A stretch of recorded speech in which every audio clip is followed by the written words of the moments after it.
Welcome to the Rock Your World Naturally podcast, the place where women from around the world come to discover God's plan for health in body, soul, and spirit. I'm your host, Rakisia McMillan, award-winning author, Air Force veteran, and health evangelist. I'm passionate about sharing biblical truth, scientific research, and practical lifestyle approaches to help heal your world naturally. You're listening to podcast episode 31, my exclusive interview with Clarissa Kristjansson, internationally recognized menopause transition specialist and international best-selling author of the Mindful Menopause. In this exclusive interview, Clarissa Kristjansson, an internationally recognized menopause transition specialist, discusses how she works with and supports women during perimenopause. Clarissa is a certified mindfulness practitioner and third age women's health coach and a yoga nidra teacher. She holds a diploma in food as medicine and a Ph.D. in neuroscience. Her 28-year tenure in corporate as a senior leader helped her to gain personal insight into how menopause can impact a woman's confidence, well-being, and ability to thrive in both their personal and professional life. She is the author of the international bestseller, The Mindful Menopause, which sold thousands of copies in its first year of release. Ladies and gentlemen, please help me welcome to the show internationally recognized menopause transition specialist and international best-selling author, Clarissa Kristjansson.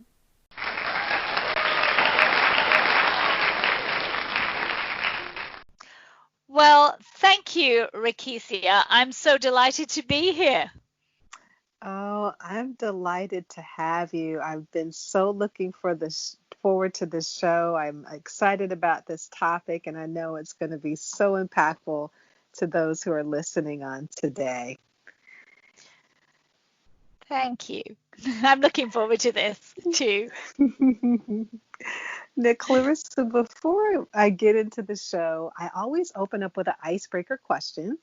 So if you could let our guests know, what are you doing in your world right now that's simply rocking your world naturally? Well, now we're in this strange times.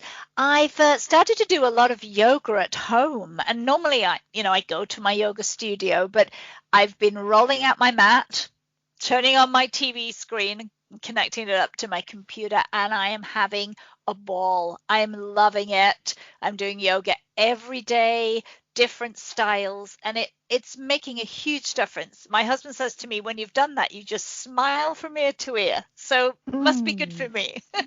Oh, I absolutely love that. I think so many of us are trying to just find different forms of self-care as we're going through this coronavirus. And so that's wonderful. It's just so relaxing. Breathing techniques. It's, all of the above. It's just a good thing. So that's awesome. And so Clarissa, for our audience, they need to know that you're a menopause transition specialist. Can you share a little bit about what you do in that field of work? Yeah, absolutely. I help women through a coaching program go through menopause with, I think, the ability to thrive. I work with mind-body holistic approaches to help women obviously manage symptoms, but also to shift their mindset so that we can feel more confident, they can feel like they have more energy, and that we're looking forward to the next stage of life that's coming beyond menopause and all its symptoms. Oh, I love the fact that you share that you help to transition. And this is a topic that's so dear to me, Clarissa, because I remember, I will never forget the day this happened. It was right before my 40th birthday.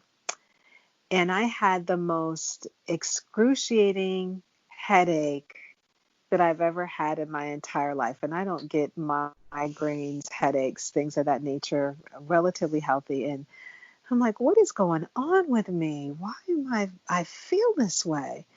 So I actually had to end up going to the emergency room. They were like, nothing's going on. we can't find anything, but it might possibly be hormonal. And I was like, hormonal? What do you mean? So I Yeah. make the appointment with my doctor, and she says, yes, Rakesia, you were entering into. And I'm like, oh my gosh, why didn't anyone ever tell me about this? What's, you know? Oh, yeah. So Oh, man. this, so the fact that you work in this line of work, do you hear stories often like that, Clarissa? Or when women come to you, what is the typical reason of why they seek out support from you? Well, I think women are, on the one hand, I think a lot of women are just like you. They have symptoms that knock them sideways, that come out of nowhere. And sometimes, I mean, you're very lucky actually. You got a doctor who was able to, tell you where they were. A lot of times women get sent away or they don't reach out to a doctor until they've kind of come to a bad point and they're really Mm, struggling. It's impacting their ability to go through life feeling like they did, or not that we're ever going to feel the same really, if we're honest, but they're not mm, coping with life and they're surprised by the symptoms because they're not always hot flashes and weight gain. They are things like migraines or anxiety, or maybe we mm, can't remember, what we're supposed to be doing and which meeting we're supposed to be in at work. mm, And there are so mhm. many different aspects to this that women are not familiar with, and they want to be able to live life well, not end up a heap on the floor, not coping. Oh, absolutely. And one of the things that you mentioned a little bit earlier, Clarissa, is that you shared that you take a holistic approach. So what does that actually look like? Well, for me, that has, I think, two key sides to it. One is that we'll look at women's lifestyles. What are we eating and how are we eating? What's our exercise looking like? How is our sleep and our stress management? Because they're the foundational pillars of our well-being.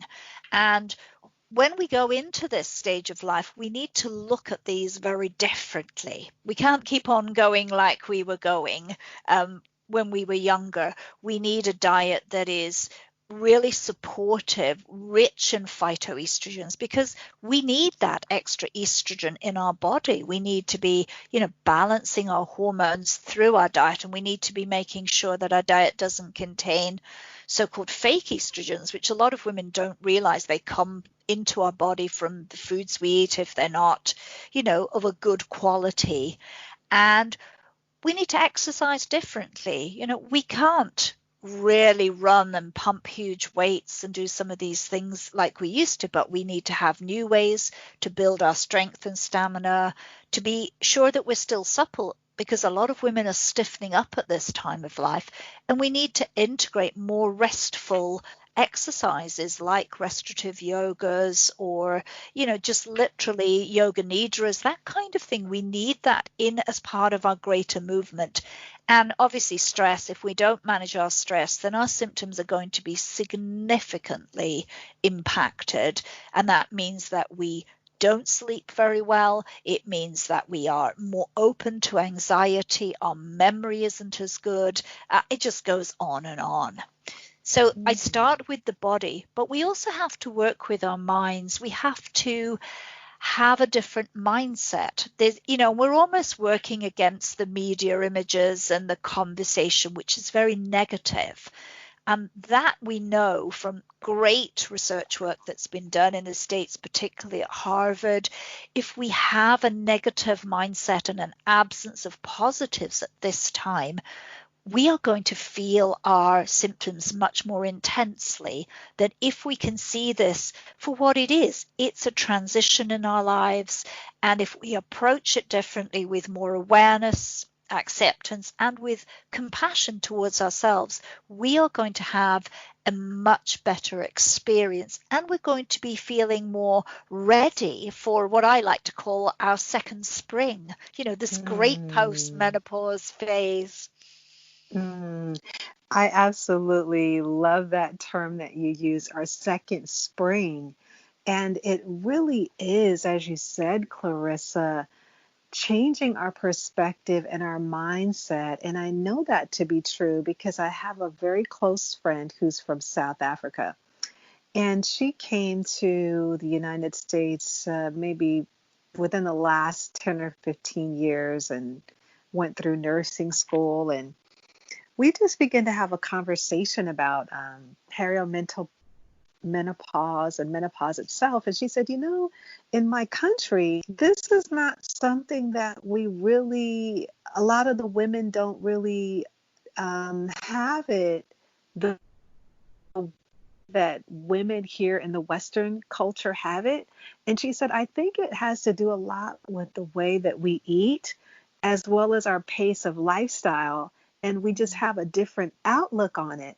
So do you find that in different regions of the world, Clarissa, that the perspective on entering into this second spring is different globally, or is it something that, you know?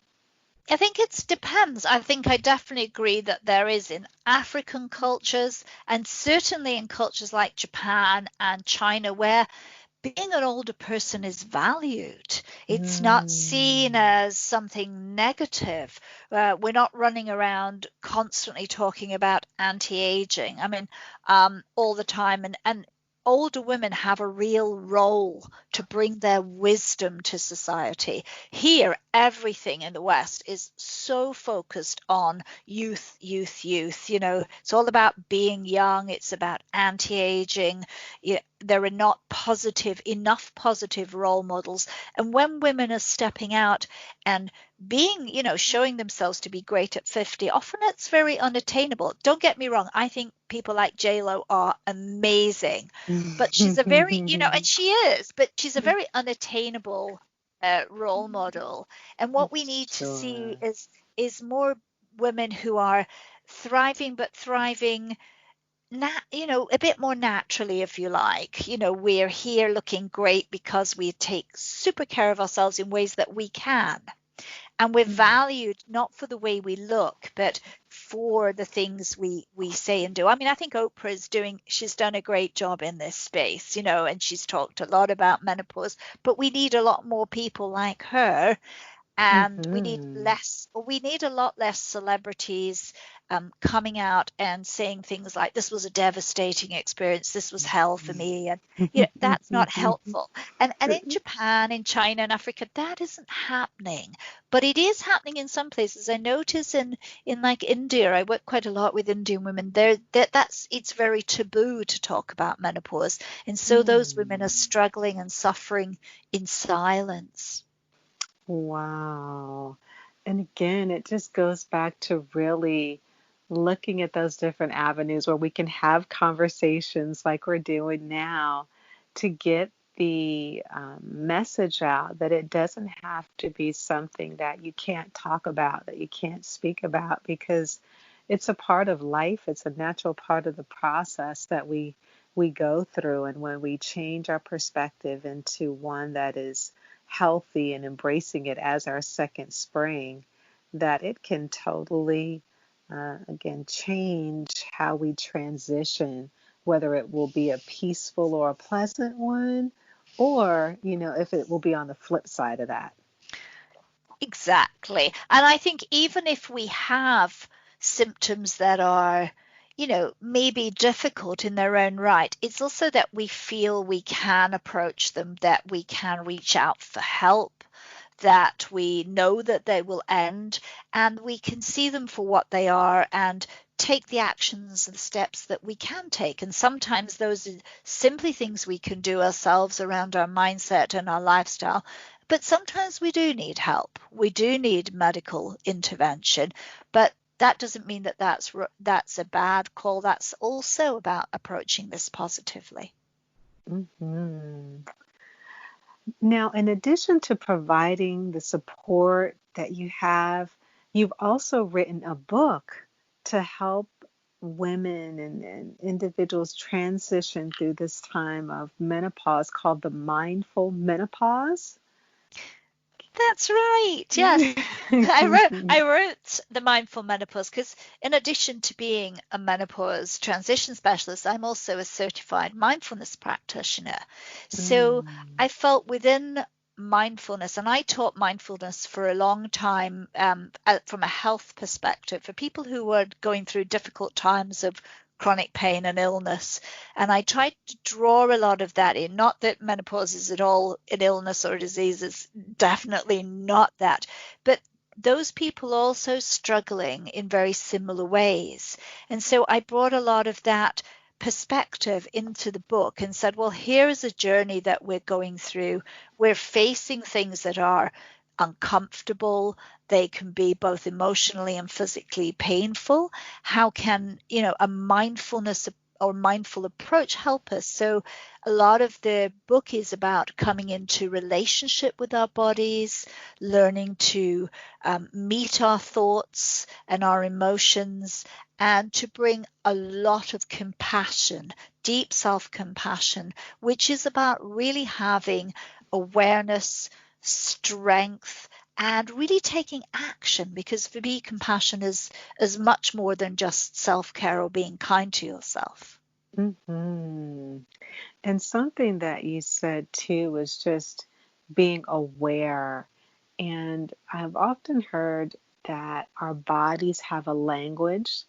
And so learning how to be in tune and listening to the language that our body is speaking, I believe that mindfulness would truly be a way to help to understand, to listen, to raise that awareness to our bodies as we're going through all these changes.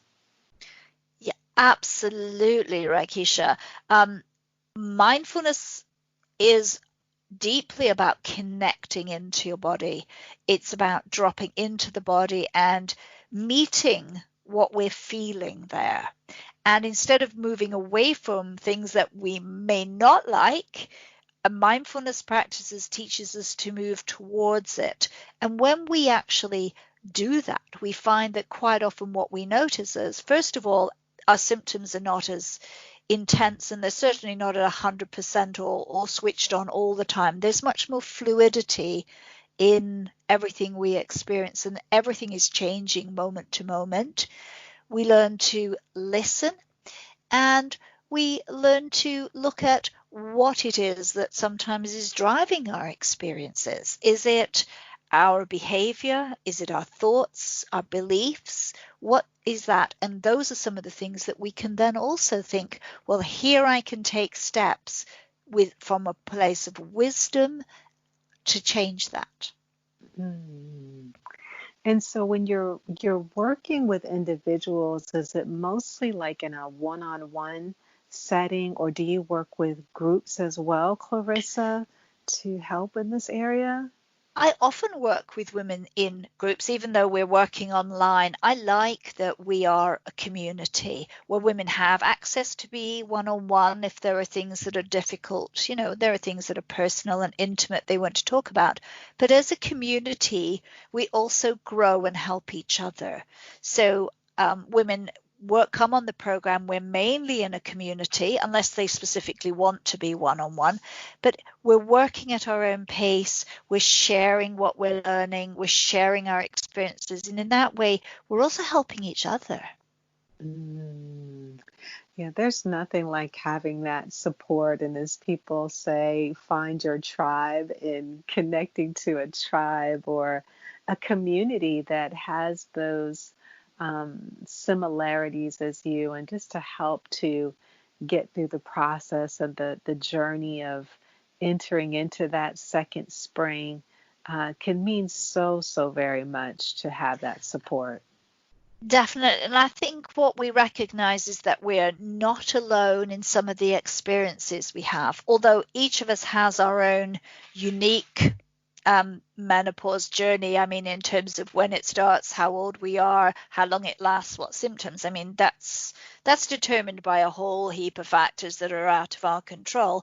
But being in a community means that we don't feel alone. If we're having a bad day, if we're having a particular symptom, we don't have to go around asking questions like, is it normal? It's just we know that some of these things are common and that other people have them, and that's okay, that this is perfectly common, and I'm not alone. Mm. So with the work that you're doing, Clarissa, you've reached thousands of individuals with your book. You've worked with women one-on-one. Is there a particular success story that stands out in your mind as you have helped a woman through the transition as she's reaching her second spring? Oh gosh, I think I've had lots of people that I feel, and I have had a number of women whose issues with things like anxiety and sleep have been particularly bad. And I had one particular lady that I did work with, and she was not an anxious person prior to her perimenopause, but she became very anxious to the point that it was preventing her from being able to work. And we worked together. We did some really specific deep work around her anxiety, and I worked with her to really look at, how this was evolving, the kind of distortions that her mind was working and going through. And every time she had to, particularly in this particular aspect, was she had to present a lot in her job. And she was just in pieces the whole time. And this wasn't part of her, past life. So we've worked together at looking at her thoughts, on being able to feel her anxiety when it was emerging. And she got to a place where she could, know that this situation makes me very anxious. I can prepare for it. I can come to these situations feeling okay. In the end, she actually made a decision to redefine her purpose and to leave this job because it wasn't making her well. And she's actually started a whole new career doing something she loves that doesn't place her in that situation. So, but she wasn't going to get there really without us working together. She would have stuck with it and pushed on, and it was causing her so much pain. It was preventing her to live her life the way she wanted to. That's a wonderful story, because it was like taking this journey unlocked other pathways and areas of her life, and now she's doing something that she loves, that she enjoys, and helping to work through the symptoms that she was going through to get into that place of thriving, as you shared. Exactly. And I'm just so glad that she's there, and she that's a big step when we're well into our late 40s to decide to switch path. It's but we're going to work for another 15 years or so, or maybe more. We shouldn't be suffering, and we're not meant to suffer. We're meant to thrive, as you said. Mm-hmm. Clarissa, with the work that you do, is there one pivotal thing or piece of advice that you can share with women, even to men who have women in their lives, that they can take as they're transitioning into their second spring? Definitely, Raikisha. My biggest piece of advice is to track your symptoms. If you're already in perimenopause, track what's going on. What symptoms are you having? How intense are they? When are they happening? And very importantly, look at some of the context, or what's going on around you when those symptoms are occurring. Do you have, for example, a hot flash when you've had wine, or when you drink maybe coffee or spicy food? Do other situations make you feel that your symptoms are more intense? Maybe you're very stressed and it makes you very anxious. But become really aware of what is going on. Listen to your body, get to know your symptoms, because when you can see those triggers and symptoms connected, you can take action yourself. And you also have a good record if you need to see your physician, you can have a better conversation than rocking up there and saying, well, these things are kind of happening to me. You can actually come with your symptom tracker, and you can do that record that on paper, or you can do an app, but you can have a more informed conversation. And I would say if you're a woman who isn't yet in perimenopause but approaching it, track your monthly cycle. Get to know what is going on there so that when things change, you know that you're probably in perimenopause and you can take action. It's all about awareness, and the more aware that we are, the more we're able to put ourselves in the driving seat and control the things that we can control. Oh, that was so impactful what you just said. Had I had you in my life, Clarissa, some 10, 15 years ago, I think the transition would have been so much easier for me. But as you shared, just being able to track it and listening to your body and being aware makes all the difference in the world. Yes, it does. So, Clarissa, for those women who are out there listening, and even men who have women in their life that feel that they could use the support, can you share with them where they can find you out on the web? Absolutely. I have a website called ClarissaKristjansson.com, so just my name. And you can read about me and you can see what I'm offering to people. I'm also on social media, Facebook, and on Instagram. Wonderful. And I'm also going to post your links on my website, social media pages too. So for those that are listening, as you're listening to this interview, just go to the site and click on the link so that you can find out more about Clarissa and the work that she is doing to help women to thrive in their lives as they're transitioning into their second spring. So, Clarissa, it has truly been my pleasure hosting you on today. And if you could give our guests that are listening just your website one more time so that they can find out where to reach you.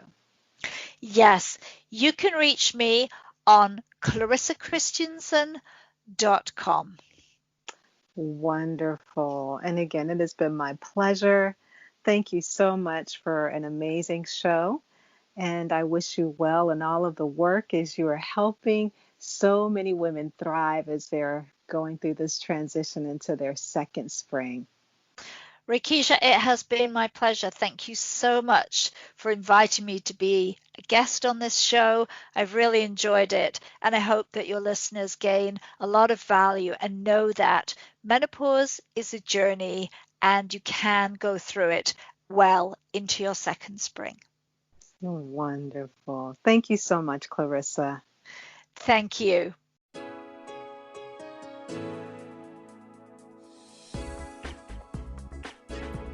For health tips, faith-based education, and inspiration, visit www.rockyourworldnaturally.com and on Facebook at Facebook.com/rockyourworldnaturally and Twitter at twitter.com/rockyourworld28.